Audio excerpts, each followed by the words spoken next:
Good morning everyone. तो आइए, आपका स्वागत है मेरे यूट्यूब चैनल में। आज हम लोग सीखने वाले हैं मानव आहार नाल।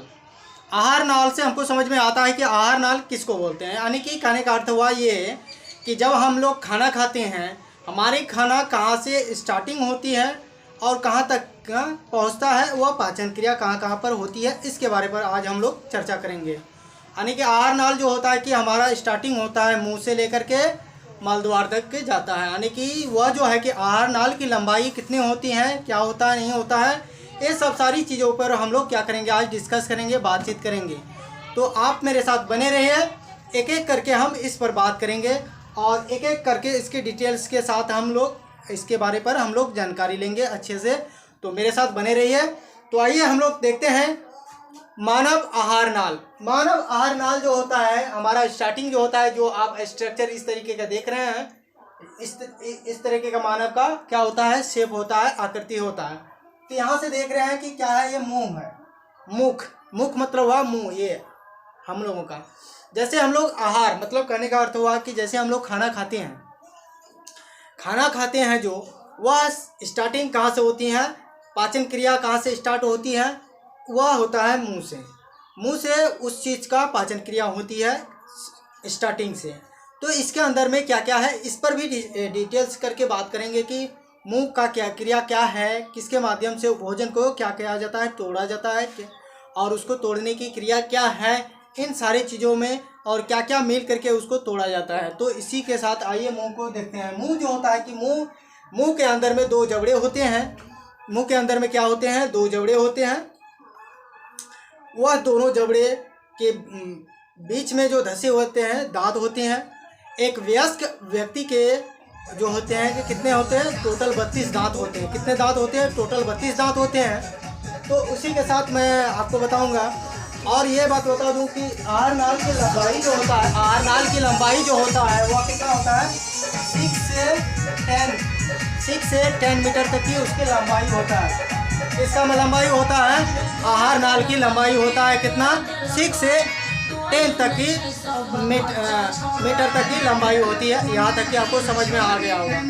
तो अब हम लोग चलते हैं यहाँ से आगे। ये हो गया मुंह के अंदर में दो जबड़े होते हैं। दो जबड़ों में क्या होते हैं, 32 दांतें होती हैं। अब वहाँ से वह क्या करता है, भोजन को तोड़ने की क्रिया करते हैं। भोजन तोड़कर यानी कि भोजन को क्या किया जाता है, पूछा जाता है। वहाँ पर पूछने के बाद ये जो देखते हैं, ये जो इस तरीके का दिखाई दे रहा है, जिसे क्या कहते हैं, क्या लिखा है, लार ग्रंथि। लार ग्रंथि का मतलब क्या हुआ, लार मतलब जैसे हमारे अंदर में सलेवा, इंग्लिश में उसको क्या बोलते हैं, सलेवा बोलते हैं। सलेवा जो है कि क्या करता है कि भोजन को पाचन क्रिया में सहयोग करता है। यानी कि भोजन को पचाने में सहयोग करता है, वो क्या है, वो लार क्रिया है। इसके माध्यम से वो जाता है। और उसके बाद हम लोग आ जाते हैं ट्रेकिया। ट्रेकिया हमारे कहाँ पर है, यहाँ पर है हमारा ट्रेकिया। ये जो ट्रेकिया होते हैं हमारे, जैसे ये मुंह हुआ, ये नाक हुआ, तो ये दोनों एक ही साथ में हमारे अंदर जाता है। तो जैसे यहाँ से ये इधर आया, तो ये ट्रेकिया जो होता है कि वो सी कैविटीज का होता है, सी आकार का, ऐसे आकार का होता है। ठीक है, यानी कि सी आकार का होता है। वह जो होता है कि इसी के जस्ट पीछे जो होता है कि ऑक्सीजन नली होती है। क्या होता है, ऑक्सीजन नली, जो कि हवा को भी अंदर जाने देता है और खाने को भी अंदर जाने के लिए देता है। ठीक है, हो जाता है। और ट्रेकिया जो होता है कि वह क्या होता है कि ट्रेकिया एक ना तो वह हड्डी का बना होता है और ना ही पतले मसल का होता है। वह थोड़ी सी क्या होते हैं, जैसे हमारे कान का जो है कि कान का जो मसल्स होते हैं, ठीक वैसे ही हमारे कंठ का भी मसल्स होते हैं। जैसे आप टच करके देख सकते हैं कि ये कितना टाइट है। इससे समझ में आता है ये ट्रेकिया होता है। वो क्या है, ट्रेकिया, जिसके माध्यम से हमारी भोजन कहाँ जाते हैं, नीचे आता है। वहाँ से ये जो देख रहे हैं इस तरीके का शेप जो है कि यहाँ हमारा क्या होता है, लंग्स होते हैं, फेफड़े होती हैं। ये क्या है, लंग्स होते हैं, फेफड़े होते हैं। यहाँ से उसके जो नीचे जो होता है, वहाँ से आने के बाद इधर जो होता है वो क्या होता है, ग्रासनी होता है। ग्रासनी का अर्थ क्या होता है कि ग्रासनी जो है कि वो भोजन को नीचे के लेकर यहाँ तक आता है। यह हो गया आपको ग्रासनली यानी कि भोजन का क्या करता है, ग्रास करता है। मतलब जैसे कहता है कि निगलना, ग्रासना मतलब निगलना। ठीक है, अब यहाँ से आते हैं, ये क्या है, डायफ्राम। डायफ्राम जो होता है कि हमारे यहाँ पर होते हैं डायफ्राम। ठीक है, यहाँ पर क्या होता है, डायफ्राम होते हैं। जैसे हम लोग ऑक्सीजन लेते हैं, ठीक है, ऑक्सीजन लेते हैं तो ऑक्सीजन तो लेते हैं, फिर वो ऑक्सीजन को बाहर करने की काम कौन करेगा? ऑक्सीजन जैसे लेते हैं हमारा फेफड़ा, लेकिन उसको पुश करके बाहर निकालने का काम कौन करता है? तो वह काम करता है कौन? लंग्स करता है, यानी कि फेफड़ा। तो ठीक फेफड़ा को जोर देने का सहयोग कौन करता है? वो कौन करता है? डायफ्राम करता है। डायफ्राम काम करता है। जैसे कुछ प्रेग्नेंट महिला आदि जैसे जो होते हैं कि उसका डायफ्राम काम करना बंद कर देता है, तो उसका जो रिब्स होते हैं, साइड का रिब्स होते हैं, वो रिब्स उसका काम करते हैं उस समय में। तो हम लोगों का डायफ्राम ऑलरेडी हमेशा काम करते रहता है। जैसे फेफड़ा हमारा सांस लिया और उसे पुश करने का काम कौन करेगा? डायफ्राम करेगा। यहाँ से आपको क्लियर हो गया होगा। अब हम लोग चलते हैं आगे। ये डायफ्राम हो गया। अब आ जाते हैं प्लीहा। प्लीहा स्प्लीन, इंग्लिश में स्प्लीन बोलते हैं। प्लीहा क्या होता है कि ब्लड कब्र बोलते हैं, या ब्लड का निर्माण भी करने वाले होते हैं। जैसे 120 दिन के बाद दिन तक का ब्लड का क्या होता है? फिर पुनः निर्माण करता है। यानी कि प्लीहा में ब्लड क्या होता है? मरता है। यानी कि क्या बोलते हैं? कब्र बोलते हैं। किसको? स्प्लीन, यानी कि प्लीहा को कब्र बोलते हैं। ठीक है, यहाँ से आपको समझ में होगा कि वह क्या करता है? ब्लड का निर्माण करने में सहयोग करता है हमारे बॉडी के अंदर में। यहाँ तक कि आपको समझ में आ गया होगा। तो जिससे कि हमारे भोजन का भी क्या होते हैं? अच्छी तरीके से पाचन क्रिया भी अच्छे से संतुलन तरीके से होती है। अब आ जाते हैं यकृत। यकृत जो देख रहे हैं यहाँ पर, यकृत का काम क्या है? यकृत का काम ये हमारे बॉडी का जो है कि यकृत जो होता है कि वो 1.5 ग्राम का होता है। कितना होता है? 1.5 ग्राम का होता है, यानी कि 250 ग्राम का, 1.5 kg के एवरेज बताया गया है कि इसके क्या होती हैं? वेट होती है। किसका?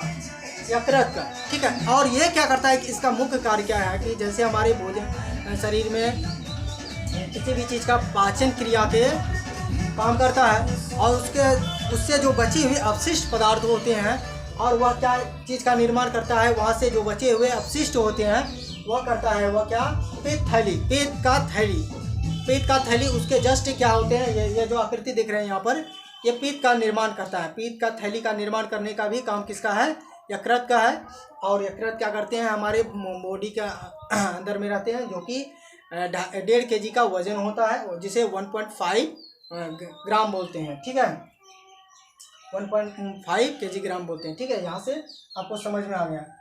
अब यहाँ आ जाते हैं अमाशय। अमाशय जो होता है कि ठीक ऐसे क्या होता है? एक पत्ती के जैसे आकार के होते हैं, पिल्ली बोलते हैं। ठीक है, वह अमाशय होते हैं जो कि आपका हमारा भोजन के पाचन क्रिया में सहयोग करते हैं। यहाँ तक कि आपको समझ में आ गया।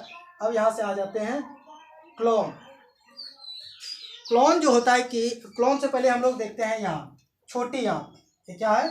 छोटी आंत, स्मॉल इंटेस्टाइन। क्या होता है? स्मॉल इंटेस्टाइन, यानी कि छोटी आंत। छोटी आंत का कार्य क्या है कि जैसे हमारे बॉडी के अंदर में जैसे हमारे मुंह से होकर के कहाँ तक आएगा? मुंह से मुंह में डालें, उसके बाद कहाँ पर आएगा? लार ग्रंथि में आएगा। लार ग्रंथि के बाद ट्रेकिया में आएगा। ट्रेकिया से बाद उसे ग्रासनली में जाएगा। ग्रासनली के बाद होगा डायफ्राम। डायफ्राम से कहाँ आएगा? प्लीहा, स्प्लीन, यकृत और अमाशय। उसके बाद फिर थैली, और उसके बाद छोटी आंत। ये सारी चीज़ जितने भी हैं ये हमारे भोजन को पाचन क्रिया में सहयोग करते हैं। क्या करते हैं? पाचन क्रिया में इसका सहयोग अहम भूमिका है। इसीलिए इसको आहार नाल कहा जाता है। क्या कहा जाता है? इसको आहार नाल कहा जाता है। तो यह बात आपको समझ में आएगा कि छोटी आंत जो होता है कि उसमें जो जितने भी मतलब हमारे भोजन आया वहाँ पर कंप्लीट तरीके से क्या होता है कि उसका पाचन क्रिया हो जाती है। यानी कि वहाँ से जो जैसे हम लोग कोई भी फल खाते हैं, अगर हमें जूस निकालने वाली कोई मशीन है तो उसके पास जाने के बाद वो उसका क्या करता है? जूस निकाल लिया जाता है। यानी कि ठीक वैसे ही हमारे क्या है कि आहार नाल होती है, वह लंबी आहार नाल होती हैं। क्या होते हैं? वह लंबी आहार नाल होती हैं कि जो कि क्या करता है? हमारे भोजन को अच्छे तरीके से क्या करते हैं? पाचन क्रिया करने में अहम भूमिका निभाती है। कौन? Small intestine. ये इसका मुख्य काम है। अब आ जाते हैं क्लोन। क्लोन का काम क्या है? क्लोन का काम यह है कि हमारे स्मॉल इंटेस्टाइन के बाद जो बची हुई जो अपशिष्ट पदार्थ होती हैं, उत्सर्जन जैसे बोलते हैं, उन सारी चीज़ों को जो क्या करता है कि ये क्लोन साफ करने के काम करता है, यानी कि बाहर निकालने का काम ये करता है। यानी कि वह कहाँ जाता है, हमारे बड़े हाथ में जाती है, बड़ी हाथ में चली जाती है, ठीक है। बड़ी हाथ में वो जाने के बाद उसको क्लोन जो करता है वो साफ करने का काम करता है। यहाँ तक कि आपको समझ में आ गया। रेक्टम जो होता है कि क्या होती है, बड़ी हाथ से होते हुए वह कहाँ आता है, अपना मलद्वार में आता है, और रेक्टम के माध्यम से वह क्या हो जाती है, हमारे बाहर हो जाता है। तो यहाँ से आपको समझ में आ गया होगा कि मैंने आपको क्या बताया कि आहार नाल जो शुरू होता है मुंह से, ग्रासनी के बाद ट्रेकिया के बाद आपको मुंह से लार ग्रंथि, उसके बाद ट्रेकिया, फिर ग्रासनरी, फिर वहाँ से डायफ्राम और प्लीहा स्प्लीन जिसको बोलते हैं, यकृत, अमाशय, पित्त, उसके बाद कोलन और छोटी आंत एंड ट्रैक। इन सारे चीज़ों के माध्यम से हमारे भोजन का क्या होती है, पूर्ण रूप से हमारे पाचन क्रिया हो जाती है। यहाँ से पूरी तरीके से आपको 100% समझ में आ गया होगा। तो खुश रहिए, मस्त रहिए। Thanks to all of you.